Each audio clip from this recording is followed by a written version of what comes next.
Hello YouTube, this is the crossover. I'm back with another installment in my series where we break down every team's offseason, and today's video will be about the Detroit Pistons. To start off, I gave the Detroit Pistons season last year, I gave it a B+. I think it was a great season all in all. I think that they established a young core of players that they drafted last year, that being Sadiq Bey, Isaiah Stewart, and Killian Hayes, as well as Jeremy Grant. All four players showed promise in their own right. Isaiah Stewart broke out, especially towards the end of the year. 6'9" guy, hustles, rebounds. He's really a small ball center. Did show some potential to be able to space the floor, but he's going to be a high motor guy for them going forward. He could definitely play the power forward spot center minutes just because of his size. Sadiq Bey, I'm really high on Sadiq Bey. I love them coming into the draft. I had him as a lottery pick, just because of his size, his fluidity, his shot. He was a pretty decent defender in college, but I definitely loved him coming out of the draft. And he really showed up for Detroit this season, being an on-ball shooter for most of the year, and then really taking off towards the end of the year.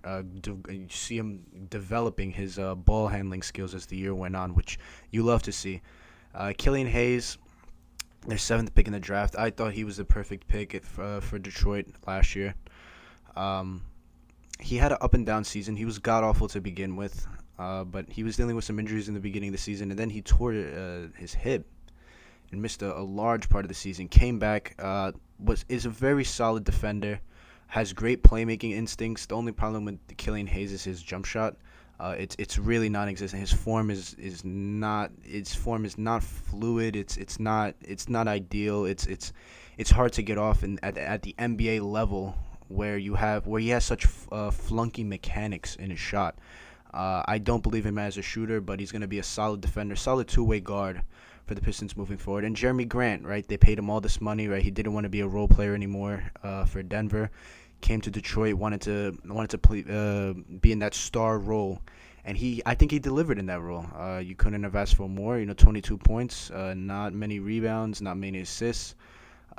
He was a decent defender, not as good as he was for Denver, OKC, but he was still solid on that end of the floor.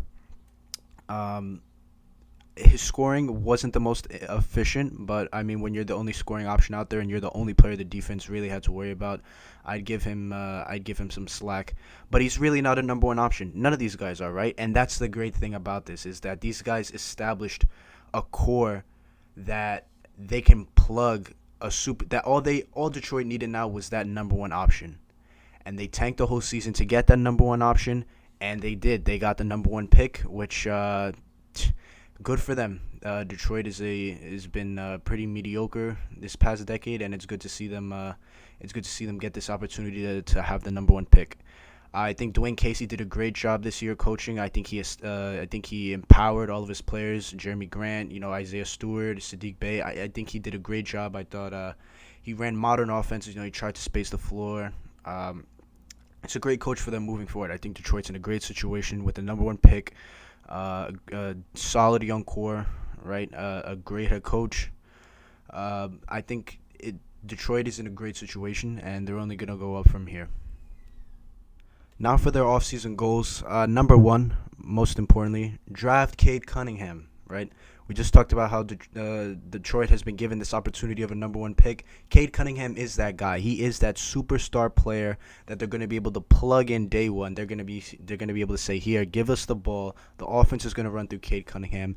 And I'm a huge believer in Cade Cunningham. If I had to give him a comparison, I'd say he's a hybrid between Jason Tatum with his shot creation ability, his poise, his handle. At that size, at that age, it's just off the charts, with parts of Grant Hill and Luka Doncic sprinkled in with their playmaking abilities. Again, at that 6'7", 6'6" size. He's just an incredible talent, right? It's just an incredible, the way he's able to score the ball. He's the best on-ball shooter in the draft, right? Which means when he has the ball in his hands, his ability to create his own shot, just how deep of a bag he has, all the different moves he has. Again, the fluidity at that size. I mean, he's going to be a special talent in the NBA. The Pistons are going to give him the ball from day one, right? And their supporting pieces fit really well. Right, Jeremy Grant is going to be able to pick and pop with Cade Cunningham. I mean, I don't know how you stop the Cade Cunningham, Jeremy Grant pick and pop situation. Isaiah Stewart pick and rolls. Sadiq Bey, you can run some handoff action with him. Killian Hayes is the one player that's a bit of a shaky fit because I think Killian needs the ball in his hands. But when you get your hands on this level of a talent like Cade Cunningham, Killian Hayes, sorry, but you're going to have to kick rocks. I mean, the one thing about Cade Cunningham is that the Pistons have to be ready to win, and they're going to have to be ready to start surrounding him, maybe even as soon as next year, right? Because he's just that level of talent where they're not going to be able to tank again. And I think they should take it easy next year. Like, I don't think they should put all their chips towards winning. I think they should take it easy his rookie year, just see how he plays. And then really his sophomore year and his third year, that's when you really start looking to add win-now pieces just because he's going to be that good of a player. Number 2 on my goals is to offload veterans for picks. Detroit doesn't really have too many veterans, so just offload whoever you can to get picks. We'll get into that later. And then my third goal for them is just to fill out the roster with shooters, right? And I think a big thing with Cade at Oklahoma State is a lot of people say, well, his assist-to-turnover ratio was pretty bad. He only averaged like 4 assists. And a lot of that is because his teammates, I thought, just weren't all that productive. Like, there was a lot of times where he hit beautiful handoffs, right, beautiful cross-court passes, beautiful reads out of the pick and roll, and they just miss shots. So I think the big thing with Cade is to surround him with shooters. We'll get into their financial situation later. But again, just find shooters, whether that's through the draft or free agency, and to space the floor for him, give him room to operate, and allow him, and so that when he does hit the open man, there are people who are capable of hitting those open shots. Taking a look at Detroit's salary cap next, we see that Blake Griffin is still owed $29 million from this franchise due to his previous contract. There's not much they could have done about that. I mean, nobody was going to trade him for that amount of money.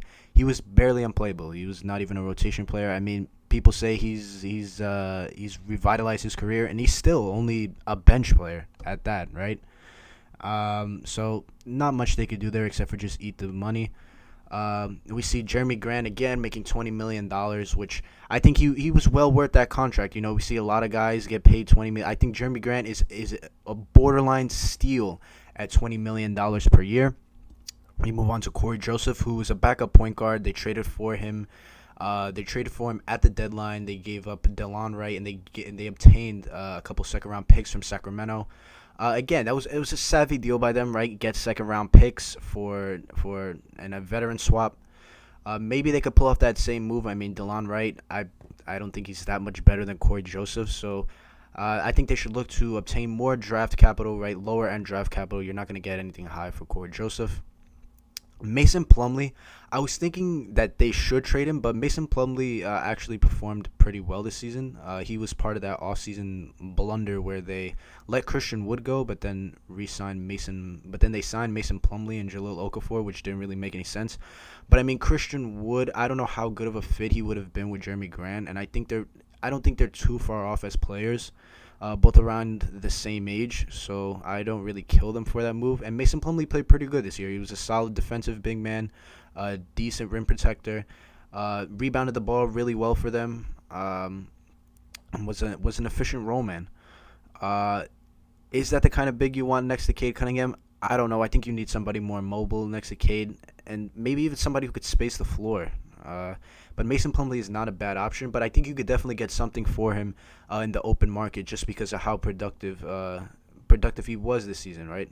Giving them 8-8 with good efficiency in the rim, solid defense. I think some teams will look to obtain something for that. Killian Hayes making $5 million per year, not much to say there. Roddy McGruger, again, a role player. I think they could find some value for him on the open market. Decent 3-and-D player in his career. Didn't really play that much last season, but I would be more inclined to trade him just because I don't want to be paying Roddy McGruer $5 million, especially when I still have Blake Griffin's money on my books. Excuse me.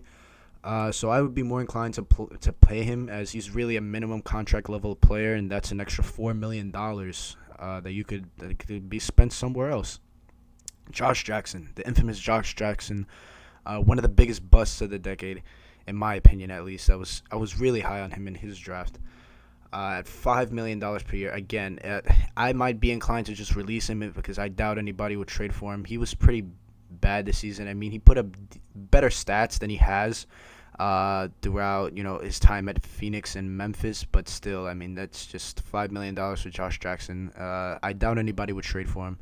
I think his time in the NBA is done. I think that they should just release him. I would honestly just release him. I'd take the salary cap hit just to get that money now, so that we could really put Cade in a position where he could succeed right off the bat. Excuse me. Sekou Doumbouya making $3 million per year. He was a very interesting player 2 years ago. He hasn't played too well. Still has a lot of potential. I think whenever somebody thinks of him, we all remember that one dunk he had on Tristan Thompson against Cleveland. I think he's very, how should I put this? He's very raw, but I don't feel like Detroit is giving him a fair shot, and I think he would be a very valuable player coming off the bench for them. So, I mean, it all depends on how much his shot develops. If his shot can develop, especially this offseason, he could be a very valuable piece for them off the bench. But again, a player they drafted 2 years ago, I'm sure he's at least a thought in their heads. So I hope to see him get more minutes next year, and that he can prove that he's a player in this league. And then again, Isaiah Stewart and Sadiq Bey at $3 million and $2 million. They're part of their young core. And then Jahlil Okafor at $2 million per year. Again, I would just be inclined to just release him. I mean, Jahlil Okafor is not really an NBA player, so he really has no purpose on the team. But at $2 million, I mean, maybe you just want to keep him as a depth piece. But, I mean, he's not really doing anything for you. Taking a look at the picks that Detroit is going to have in this upcoming draft, they're going to have 37, 42, and 52. I could definitely see them packaging 42 and 52 together to move up into the mids 30s, just because in this draft there's going to be a lot of first-round talent that's going to be available in the second round, just because of how deep of a class this is and how good of a class this is. Obviously, they have the number one pick, but I mean, it's Cade Cunningham. It's a no-brainer, so I'm not going to include him. But I'm just going to give you some names, players that I think they should be looking at each pick. At 37, Trey Murphy and Joe Wieskamp. Trey Murphy, a 21-year-old, 6'9", 3-and-D role player. Scary defensive potential, just because of how big he is. Pretty smart on that end of the floor. I think he moves pretty well. Definitely going to be able to have an impact defensively for whatever team that drafts him, and he's going to be able to he's a spot-up shooter right now from three. I think I don't know how much he can develop his ball handling skills and whatnot, but I think he's 6'9", 3-and-D role player. I mean, what kind of team would want that? I could definitely see him going in the later part of the first round, in the late 20s, to a team like Phoenix and Denver, teams that need more depth at that wing position. But, I mean, if he's here for Denver, I mean, this is a no-brainer pick. We move on to Joe Wieskamp, a junior for Iowa. Was, in my opinion, a top 3 shooter in the draft. I like him much better as a shooter than Corey Kispert, just because of how well he's able to move off the ball. He's able to come off of screens, run around screens, spot up. He was amazing. 44% from deep ball, so that means right about the volleyball line. I mean, that's insane. And he showed glimpses of being able to shoot off the dribble. He showed some flashes of it, little catches, and he had a couple moves where he would come off of like a screen coming up. He would like shoot up the gap, shoot up the wing, catch it. He'd do like a little jab left and jab right, and then he'd step back to the opposite side, and that shot was money for him all season. He's going to be able to get that off in the NBA. He's, again, an amazing shooter, both off the ball, able to run around screens. He's shown flashes of being a playmaker in transition. Defensively, he's a very good athlete. He tested well at the combine. He tested for a 42-inch vertical. He's decently fast for his size, so he's going to be able to hold his own defensively in the NBA, and just be he might come into the NBA and be one of the best role-playing shooters in the NBA. Moving on to pick 42, again another shooter, Joshua Primo from Alabama, spot-up shooter. Not much else to his game besides being a shooter. He's pretty raw. He's shown flashes. He's got a decent little floater. But really just a shooter, a spot-up shooter, a great shooter at that. Very young, and I think he has a lot of potential to fill out the rest of his offensive game. I think he would be a great fit in Detroit too. Again, right, we're seeing a trend, right? Trey Murphy, a role player, spacing the floor. Joe Weiskamp, spacing the floor. And Joshua Primo, again, a guy who could space the floor for Detroit, especially at that guard position. That's very valuable for them. As we took a look at their roster, not a lot of guards that can space the floor for them. So I think Joshua Primo would be a value pick here at 42 if they kept the pick. Johnny Juzang as well. For UCLA, we all know, transfer from Kentucky to UCLA, had a dominant run in March Madness this past college season. Had up and down. I think he raised his draft stock a little, but I don't know how much I would take him over some of these other guys. I think he's definitely a second round pick, mid to maybe late 30s, second round pick, right around this range, right around 42. 6'7" shot creator, not much of a defender, but I mean a shot creator. I mean, Detroit doesn't really have any 6'7" shot creators on the roster outside of maybe Sadiq Bey. Sadiq Bey might be taller than that, so Johnny Juzang would breed something that they don't have, right? He shot good off catch and shoot threes. Not much of a shooter off screens and stuff. Not as fast, not as decisive as like a Joe Weiskamp. But Johnny Juzang, I think it would be a solid pick at 42 if Detroit kept the pick, just because his ball creation skills at that 6'7" size. I'm not sure how much it'll translate, but I think it's well worth the risk for Detroit here, going for his upside as a 6'7" shot creator at pick 42. And then we're just going to skim through pick 52 real quick. Aaron Henry, again, role player from Michigan State this past season. Pretty, I mean, we're talking about pick 52 here, so we're not talking about the cream of the crop here. We're talking about guys that are going to be fighting for a spot in the NBA. Aaron Henry is one of those guys, just going to be a role player, if anything, in the NBA. A guy who can space the floor, pretty big body, pretty strong. He's going to hustle. And then Matthew Hurt, disappointing career at Duke. Came in as All-American. Just was lost on the defensive end. Couldn't really post up all that much. Had a decent shot. Didn't shoot as well as you would think. He's very disappointing in my opinion. He's arguably one of the most disappointing players in this class. But again, at pick 52, I mean, why not just bank on his upside? You know, maybe come in and be a floor spacer at that big man spot for Detroit, which, you know, again, they currently don't have on the roster. So again, I could definitely see them moving up using pick 42 and 52. But again, these are just players that they should look at in this range. Last but not least, we're going to take a look at the potential free agents that the Detroit Pistons could target. And again, when you're looking at this list of guys, they all have, most of them at least, they all have one thing in common, right? They can space the floor. A theme that we saw, that I highlighted with their potential draft picks, right? Just get as much space. That's what Detroit needs to be worrying about. Bryn Forbes, he's getting paid like $2 million from Milwaukee. Maybe they keep him around if they win the championship. I think they might elect to get somebody who's more versatile. But for Detroit, who doesn't have championship aspirations next season at least, Bryn Forbes could come in, be that knockdown shooter for them. They could run him off of screens, floppy sets, so on and so forth. I don't think he's going to cost that much money. Ben McLemore fills in that similar role to Bryn Forbes, just going to come in and space the floor for you. Maybe you could run him off a couple of screens. I don't think he moves as well off the ball or is as good of a running and catch shooter as Bryn Forbes is, but you know, I think he's going to be cheaper than Bryn Forbes. I think I don't even know if you'll have to give him $1 million. I think you could probably get him for a bare minimum contract, like at $800K. And I think he could come in and give you some spot minutes. Dwayne Dedman, I think Detroit needs to look to add in, just fill out some big man. I don't think it's really a position of need, especially if they elect to keep Mason Plumlee and not trade him.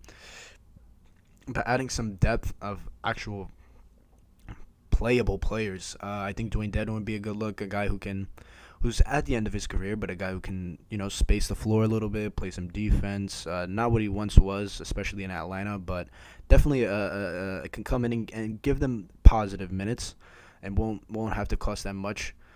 Kyle Guy, we all remember him from that Virginia run in the NCAA tournament a couple years back.